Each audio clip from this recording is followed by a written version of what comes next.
السلام عليكم ورحمة الله تعالى وبركاته دمان أمد الصومالية وإذن سلامي والباد جوكتان وأنيقو عين محمد أحمد الحمد لله وأنا عافمات قباسيدا ujeedaan waxaan rabaa inaan idin cadeeyo qoraalkan hoos kusoo qoraya aniga inaan leeyahay sababtan qoraalka usoo qorana waxay tahay inaan isku fiicneen inaan wax badan ka hadlo ama aan sheego soo sidaa darteed videogan waxaan usoo duubay sidoo kale videogan waxaan usoo duubayaa inay jirto ciwaano badan oo fake ah oo laga sameystay soo kuwaas oo wixii rabo laga sheegayo soo xaqiiqda jirto waxaan kusoo qoray qoraalka anoo isku fiicneen inaan si fiican u hadlo sidaa darteed waxaan rabaa xaqiiqda saxda inaan hoos idinku soo qoro dhammaan Soomaaliya inta badan oo taageertane oo ku maasantiin aad u maasantiin sidaa sharfteen Allah idin sharfo waan idin salaama ugu dambeyn wax walba oo ku saabsan muuqaalkaasi Cayni Qurux ayaa sharaxaad dheer ka bixisay sida uu ku yimid muuqaalkan iyo sida ay ugu dirtay qofkii ay wada socdeen daawadayaal maanta waxaan wax badan ka eegi doonaa sheekada gabadhan baraha bulshada qabsatay dhowrkii cisho ee ugu dambeysay waa tuma gabadha loogu magac daray Cayni Qurux sidee ku yimid muuqaalkan baraha bulshada ku galay goorme ayay ayada iyo waliba ninkan xiriirka ka dhaxeeyo uu soo bilowday sideese muuqaalkan ninkan ay ugu dirtay maxaa dhaxmaray sideese ku yimid sheekadani maxaa keenay khilaafka dagaalka ayada iyo waliba saaxiibkeedii hore oo keenay in sawirada iyo muuqaaladan anshaxumada lagu baahiyo baraha bulshada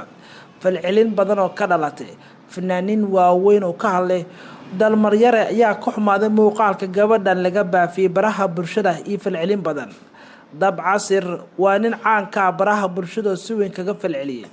dadka ka falceliyay waxaa qayb ka farxiye kabayare iyo waxaan kala eegi doonaa wariyaha weyn Aamina Muuse Weheliye oo ayna arintani ka hadasho ka musweysay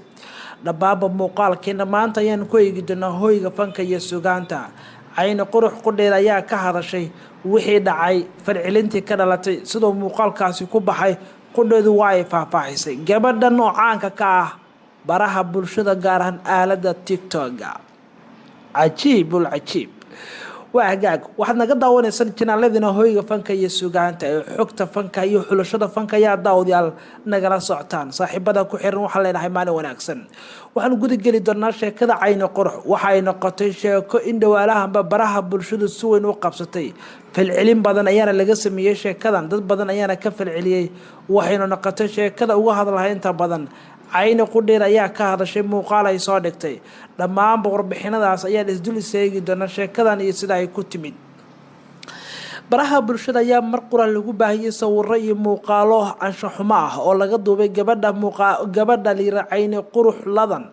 inkastoo Cayni Qurux ladan qudheedu ay qiratay in ayadu ay duubtay muuqaalkaas ayna u dirtay waxaana ay sheegtay in ninka marka ay u dirtay jacayl iyo xiriir fiican buu ka dhaxeeyay hase yeeshee waqti dambe ay xiriirkoodu fashilmay ay soo kala tageen waqti badan oo muuqaalkan iyo hadalhayntiisa baraha bulshada iyo Facebook gilgili awgeeda ayay Cayni Qurux soo duubtay muuqaal 1 daqiiqo ka yar oo waliba waa muuqaal gaaraya 39 sakin oo kaliya waa 50 sakin aan dhahay oo 1 daqiiqo xitaa ka yar iyo soo duubtay iyadoo wax walba ku sheegtay qiratayna in muuqaalkaas ayada gacanteeda ay ku dirtay laakiin ninkii ay ku aamintay uu ku booday oo ay isdagaaleen sida ay sheegtana videoga sababta u baahiyay ninkan wuxuu ahaa inuu ku rakaateynayay ama wax walba markuu ayada kaga baado rakaato kaga dhigay qoraalka Cayni ayaan soo koobi doonaa daawadayaal kadibna falcelinta ayaan eegi doonaa waxa ay ka yiraahdeen bulshada Soomaaliyeed sida kaga falceliyeen ayaan eegi doonaa Cayni Qurux ayaa ka hadashay waxa ay tiri assalaamu calaykum ugu horeen ilaah ayaa mahad iska leh oo u kala yeelay in loo mahad celiyo xilligan waxaan dareemayaa farxad murugana sidoo kale waan dareemayaa sidoo kale waxaan rabaa inaan u mahad celiyo cid walba oo garab istaagtay qoraalkan waxaan idinku soo qorayaa in aan runta idin cadeeyo videogaasi iyo sidoo ku baxay iyo sidoo ku yimid aniga videogaasi aniga ayuu ugu saabsan yahay meelaha la wareejinayna waad aragtaan horta aniga waxaan ahay aniga iyo ilaah ayaa is og cid kale lama oga oo ima ogaan karto nolosheeda videogaasi waxa uu ahaa sanad iyo bar ka hor ma ahan waxa hadda aan la duubay ama hadda aan bixiyay waxa uu ahaa sanad iyo bar ka hor at least qiyaastii waa 2018 ilaa 2019 waxaa jirtay wiil aan wada soconay oo aan muddo saaxiib ahaynay qof rag ah oo qiimo leh ayaan moodayay, laakiin alla yaa og cid walba waxa ay tahay iyo waxa u qoran waa ay maraysaa. Markii aan muddo ama waqti badan aan wada soconay kadib, waxaan go'aansaday inaan ka haro oo aan joojiyo xiriirkiisa. Kadib markii muddo ayuu daba socday, wuxuu raadinayay in xiriirkeena uu soo celiyo. Markii uu iga quustay kadib ama iga niyad kadib, ayuu maalmaha ka mid ah oo ii soo diray videogan aad aragtaan Facebook wareegaya. Wuxuuna isku dayay inuu si qasab ah xiriirkeena ku soo celiyo. Anna waxaan ka fikiray waxa dhici kara haddii aan ka diido in aan wadada xun sii qaado oo xiriirkiisa la soo joogo wuxuu doonay iga samaysto, anigoo ka baqaya in videogaasna uu faafo oo aan cawaaqib badan u wajo ama fadeexado waaweyn aan wajo oo aan dadkuna aan iga xumaadaan. Waan fikiray runtii kuma qanacsanin xiriirkiisa, waayo kuma sii jiri karin dhibaato badan iyo fidno igaga timaada. Waan fikiray waxaan ka fikiray videogaasi haddii aan diido in baraha bulshada soo geliyana dhibaato kale inay igaga imaan karto. Waxaan ugu dambeyn aan qaatay go'aan geesimo leh. Waxaa doonto sameey, waxna igama qaadi kartid, waayo qofka maalin ayuu dhashaa, maalinna waa uu dhintaa. Intaan kadib aniga dambi liima qorayo, dambiyaalo noloshayda kama galayo, mana samayn karo wax kale oo adiga noloshaada ku saabsan. Waxaan ka doorbiday in aan nabarka hal mar uun igu dhaco kadibna aan xur noqdo. Sidaa darteeda maanta wuxuu awoodo waa uu sameeyay, balse aniga waxaan rabaa inaysan inii jibin, sababtoo ah waxaan aniga iyo Allah ayaan isog. Cabsida Allah ayaana ah mid wax walba iga reebaysa. Allah ayaana og wax walba aniga aan ahay, mana ka niyad jabayo muuqaaladan iga baahiyay, laakiin Ilaah wuxuu ii qoray ma dhaafayo, waan marayaa. Si kastaba ha ahaatee, dadka ku fikiraya dhibka iyo fidnada ha ogaadaan in ugu dambeyn aan ka xoroobay. Muuqaalkaasna wuxuu ahaa sanadii bar ayay tiri qoraalkan Cayni Qurux uu ku daabacday barteeda Facebook.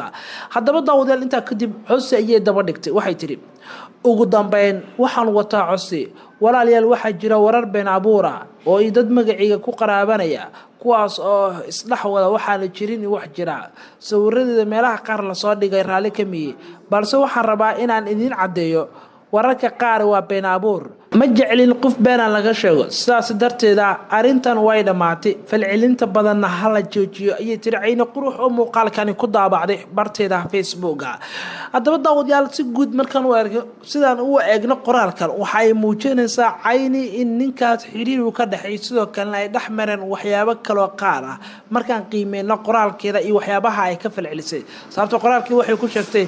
kuma sii jiri kara ayay tiri nolosha noocaasa, iyo weliba in waxyaabo kale aan sii sameeyo, aan dembi kale aan sii galo, taas oo dadka qaarkood meesha calaam su'aal ay dul saareen. Waxay sheegtay waxaan go'aansaday inaan xur noqdo oo videogaasna hal mar uu igu dhaco, deetana aan nafiso aniga. Waa hagaag. Sheekadan Cayni Qurux waxay ahayd midii ugu weyneed ee toddobaadkan baraha bulshada si weyn u qabsatay. Gabadhan oo si weyn caan ka ah baraha bulshada, gaar ahaan aaladda TikTok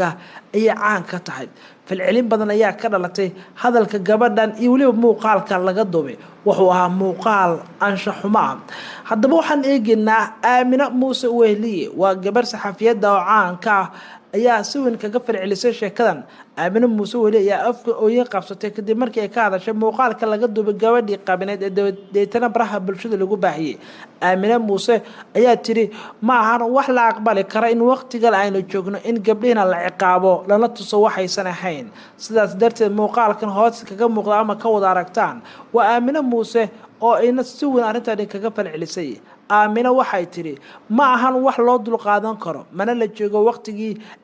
gabdhina la dhibaateyn lahaa. Waxaan dalbanaynaa ragga in inta badan ay ka shaqeeyaan sidii gabdhihina loo sii lahaa xorriyadooda ay laga dili lahaa joogjoogka iyo dhibaatada kale. Dalmaryare Qudus ayaa ka hadlay arrintan, wuxuuna sheegay in waqtigan ay tahay waqtigii aan la dhibaateyn karin hablaha. Fanaanka Dalmaryare ayaa aad kaga xumaaday dhibaatada dumarka loo geysanayo gabdhaha, gaar ahaan gabdhaha baraha bulshada la soo dhigayo muuqaalada lagu magac dilayo. Cayni waxa laga duubay muuqaal waxaana lagu baahiyay baraha bulshada. Runtii ma ahan wax islaamka ama diintuba qabto. Dalmar iyo fanaaniinta kale ayaana aad kaga xumaaday. Cayni Qurux oo dhammaanba bulshooyinka Soomaaliyeed iyo qeybaha kale kaga dalbatay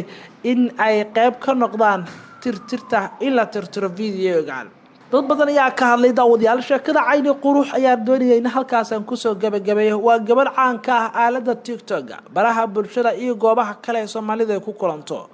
waxaana ugu dambeyn muuqaalkan fadeexada dhaxliga gabadhu ay garaabsatay raaligelin ay ka bixisay waxayna qirtay in muuqaalkaas ayada laga baahiyay ayadana gacanteeda ay ku dirtay deetana waxa ay qaratay wax walba sheekadaasi ku saabsanaa.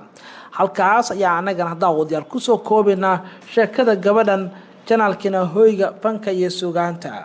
ee xulashada iyo xogta fanka aan naga daawanaysaan. mid la mid ah daawadayaal muuqaalkan intaan ku kulmi doono wabaad Hoyga Fanka idin leh maalin wanaagsan.